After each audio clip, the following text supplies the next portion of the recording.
আসন্ন জাতীয় সংসদ নির্বাচন ঘিরে প্রস্তুতি নিতে শুরু করেছে নির্বাচন কমিশন। এরই অংশ হিসেবে রাজনৈতিক দলগুলোর আয় ব্যয়ের হিসাব নিচ্ছে প্রতিষ্ঠানটি।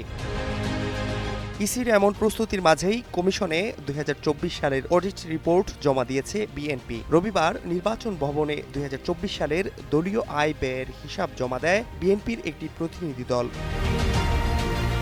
হিসাব অনুযায়ী এক বছরের ব্যবধানে বিএনপির আয় হয়েছে ১৫,৬৪,৯৪,৮৪২ টাকা, আর ব্যয় হয়েছে ৪,৮০,১৪,৮২৩ টাকা। ফলে বছর শেষে উদ্বৃত্ত আছে ১০,৮৫,৯০,০১৯ টাকা।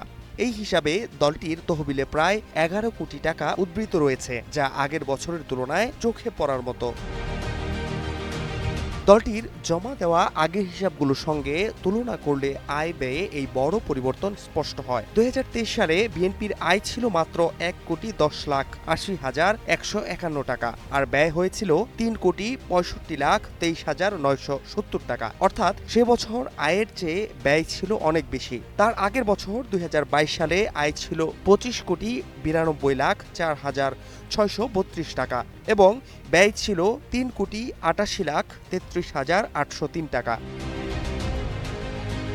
গণপ্রতিনিধিত্ব আদেশে নিবন্ধিত দলগুলোর প্রতি বছর জুলাইয়ের মধ্যে আগের বছরের আর্থিক লেনদেনের প্রতিবেদন জমা দেওয়ার বাধ্যবাধকতা রয়েছে। এবার আওয়ামী লীগ ছাড়া ৫০টি দলকে অডিট রিপোর্ট দিতে চিঠি দেয় ইসি। সে অনুযায়ী হিসাব জমা দিল বিএনপি।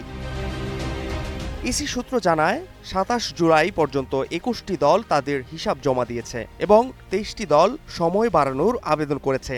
তবে নির্বাচন কমিশনে প্রতিবেদন জমা দেওয়া হলেও দলগুলোর আয় ব্যয়ের বিস্তারিত তথ্য এখনো জনসম্মুখে প্রকাশ করা হয়নি। Fahad Shahriar, news desk, global television.